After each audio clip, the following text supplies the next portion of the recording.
पूर्व अंचल निरीक्षक भानु प्रताप प्रसाद से आमने सामने बिठाकर पूछताछ हो रही है।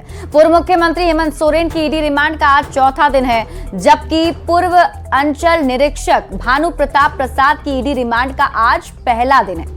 हेमंत सोरेन 5 दिन की ईडी की रिमांड पर हैं, तो भानु प्रताप प्रसाद 4 दिन की ईडी रिमांड पर हैं। इस दौरान दोनों से लैंड स्कैम को लेकर आमने सामने सवाल जवाब किए जा रहे हैं। इस पर और अधिक जानकारी दे रहे हैं न्यूज 18 संवाददाता संजय सिन्हा। बड़गाई अंचल के राजस्व कर्मचारी भानु प्रताप प्रसाद को होटवार जेल से लेकर ईडी के अधिकारी ईडी दफ्तर पहुंच चुके हैं, जहां उनसे पूछताछ की जाएगी। आपको बता दें कि पूरा मामला जो है 8 एकड़ की उस भूइंहरी जमीन का है, जिसकी खरीद बिक्री को लेकर हेमंत सोरेन ऑलरेडी ईडी की गिरफ्त में हैं और यहां पर उनसे रिमांड पर पूछताछ हो रही है। यह भी बताया जा रहा है कि आज संभवतः जब यहां पर हेमंत सोरेन और यहां पर भानु प्रताप प्रसाद दोनों ईडी कार्यालय में होंगे, तो उनसे सवालों की जो फहरिस्त होगी, यह भी संभव है कि आमने सामने बिठाकर दोनों से पूछताछ की जा सकती है। आपको बता दें कि भानु प्रताप प्रसाद जो हैं जमीन के एक अन्य मामले में पहले से ही जेल में हैं, और जब उनके घर दबिश हुई थी तो काफ़ी वहां पर दस्तावेज बरामद हुए थे, और उन्हीं दस्तावेज में 8 एकड़ उस भूइंहरी जमीन का भी जिक्र था, जिसको लेकर हेमंत सोरेन पर ईडी का इस समय एक्शन चल रहा है। और बता दें कि हेमंत सोरेन 5 दिनों के रिमांड पर हैं। आज रिमांड का चौथा दिन है, और यह भी संभावना जताई जा रही है कि कल आखिरी दिन पूरा पूछताछ पूरा होने के बाद ईडी जो है पीएमएलए कोर्ट में एक बार फिर जो है रिमांड की अवधि जो है उस बहाने को लेकर आग्रह कर सकती है। और यहाँ भानु प्रताप प्रसाद जो हैं 4 दिनों के रिमांड पर ईडी की गिरफ्त में है, लिहाजा आज जो है सवाल जो है पूछे जाएंगे, और जाहिर है कि उस सवाल जवाब में, उस पड़ताल में कई चीज़ें निकल कर सामने आएंगी। संजय कुमार सिन्हा, न्यूज 18 रांची। और अब आपको बताते हैं कि जमीन घोटाले में पूर्व मुख्यमंत्री हेमंत सोरेन के खिलाफ ईडी ने अब तक क्या एक्शन लिया है। उन्हें केंद्रीय जांच एजेंसी ने 31 जनवरी को सबसे पहले गिरफ्तार किया था, जबकि ईडी ने उन्हें 1 फरवरी को पीएमएलए कोर्ट में पेश किया था, और अभी कार्रवाई चल रही है। कोर्ट के आदेश पर ही उन्हें 1 दिन की न्यायिक हिरासत में हेमंत सोरेन को रखा गया, और उसके बाद रिमांड के लिए कोर्ट में ईडी ने अपनी तरफ से आवेदन दिया। 10 दिन की पूछताछ की अनुमति ईडी ने कोर्ट से मांगी थी, लेकिन 2 फरवरी को कोर्ट ने ईडी को 5 दिन की रिमांड ही सौंपी है, यानी 5 दिन के रिमांड पर हेमंत सोरेन हैं। यह रिमांड 2 फरवरी से लेकर 7 फरवरी तक मिली है, यानी आज, जैसा हम आपको बता रहे हैं, आज चौथा दिन है, आज भी पूछताछ चल रही है। इस दौरान हेमंत सोरेन से जमीन घोटाले को लेकर पूछताछ की जा रही है। इसमें एड ऑन ये किया गया है कि भानु प्रताप और हेमंत सोरेन को आमने सामने बिठाकर पूछताछ हो रही है। और अब बात करते हैं, कांग्रेस नेता राहुल गांधी की भारत जोड़ो न्याय यात्रा का काफिला गुमला पहुंचा है, और इस मौके पर कांग्रेस कार्यकर्ताओं ने उनका जमकर स्वागत किया। गुमला के रास्ते राहुल गांधी अपने समर्थकों के साथ बसिया के कोनबीर पहुंचे। कांग्रेस के लोकसभा प्रभारी सुखदेव भगत ने उनका गर्मजोशी से स्वागत किया, और इस मौके पर सड़क के दोनों ओर कांग्रेस कार्यकर्ताओं की भीड़ उमड़ पड़ी। इसके बाद राहुल गांधी रोड शो करते हुए आगे बढ़ गए।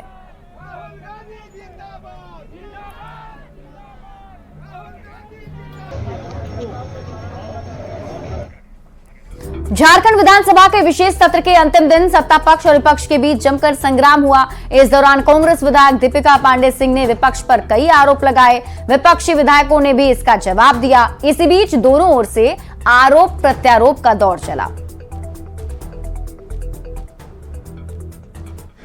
पहले भी रह चुके हैं, इसलिए इस बार हम नहीं रहना चाहते हैं, क्योंकि जो पुराने हैं वही लोग पूरा चाहते हैं कि आप रहें। हम लोग चाहते हैं। नहीं, आप लोग चाहने से नहीं ना, जो अवधि बचा हुआ है इस अवधि में पुराना लोग ही रहे तो ज्यादा अच्छा। आप जब वो बात कर रहे हैं, कोई बात रख रहे हैं, तो उनके बातों में सरकाज़म है। ये संसदीय परंपरा का मैं क्या कह सकती हूँ कि उसका उल्लंघन है, और जिस तरीके से वो करे वो बिल्कुल संसदीय नहीं था, अनपार्लियामेंट्री वहां किया गया है।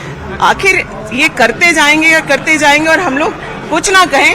आज एचईसी को क्यों बेचने की तैयारी हो रही है? जिस दिन 22 तारीख को प्रभु श्री राम आए, पूरा देश और दुनिया राममय हो गया और उसी दिन सारे सनातनियों ने यह निर्णय किया कि अब दूसरा कोई बाबर इस दुनिया में पैदा नहीं होगा, कोई बाबर पैदा नहीं होगा, बाबर को अब पैदा होने नहीं दिया जाएगा। सनातनियों ने यह निर्णय ले लिया। देखिए, उनको समझना हम लोग का बस की बात है, सीधा सीधा। सरयू राय जी को समझना, अभी हम लोग जैसे नए हम लोग हैं राजनीतिक का, तो उनको नहीं समझ सकते। पांडे जी का नाम ही लेना हमारे लिए बड़ी आज शर्म महसूस हो रही है।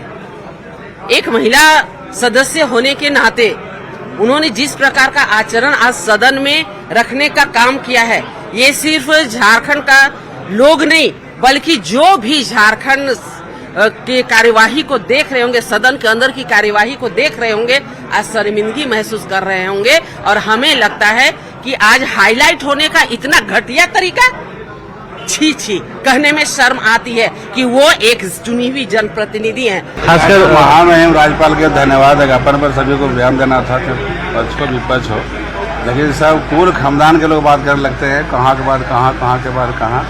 अब क्या बोल गए हमारे माननीय भानु प्रताप शाही जी, कांग्रेस जेएमएम आरजेडी, उन्हीं को जेएमएम कांग्रेस आरजेडी ने पिताजी को बिना विधायक रहे मंत्री बनाए, फिर उनको मंत्री बनाए, वहाँ गए पूरा सिखा वाले तोता तरह बोल रहे हैं।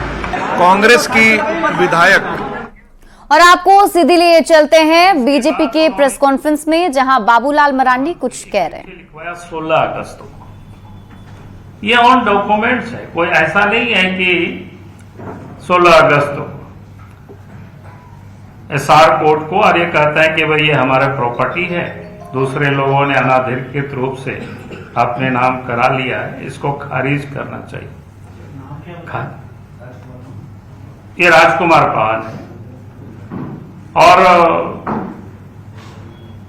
यानी उनको जमीन से ना निकाला जाए, उनको जमीन वापस किया जाए, जो दूसरे लोगों ने उसको किया है, उन्होंने 16 तारीख को। लेकिन अगस्त से लेकर के मामला फिर दे करके ऐसे ही पड़ा रहा। शायद हेमंत सोरेन को बाकी को लगता था कि आगे हम मैनेज कर लेंगे या कुछ कर लेंगे, लेकिन फिर जब एडी पर नोटिस होने लगा, मामला जब आगे बढ़ा, तो 9 जनवरी को जो एसआर कोर्ट से उसको क्या कहते हैं, क्षेत्रीय अधिकारी, यानी हमें लगता है क्षेत्रीय अधिकारी से तात्पर्य अंचल से ही उनको लिखा गया और फिर उन्होंने सर्किल इंस्पेक्टर को यानी सीआई को उसी दिन 9 तारीख को ही वहां से चिट्ठी आगे बढ़ा दिया सर्किल इंस्पेक्टर को कि भाई इस जमीन के संदर्भ में आप जांच पड़ताल करके हमें दीजिए ताकि वो निर्णय ले सके। फिर 11/1/2024 को उन्होंने अपनी रिपोर्ट सबमिट कर दिया है और उसमें उन्होंने कहा है कि भाई यह जमीन चारों तरफ से बाउंड्री है, वहां संतोष पाहन और वहां क्या बोलते हैं 5-6 साल से वो अपने एक परिवार के साथ माने वहां लोग रहते हैं और उन्होंने कहा कि ये पाहन परिवार के नाम दर्ज है। ये जमीन भूमिहारी होने के कारण बेची नहीं जा सकती है। उन्होंने यह भी बताया कि पंजी 2 के अनुसार अभी यह जमीन 17 लोगों के नाम दर्ज है।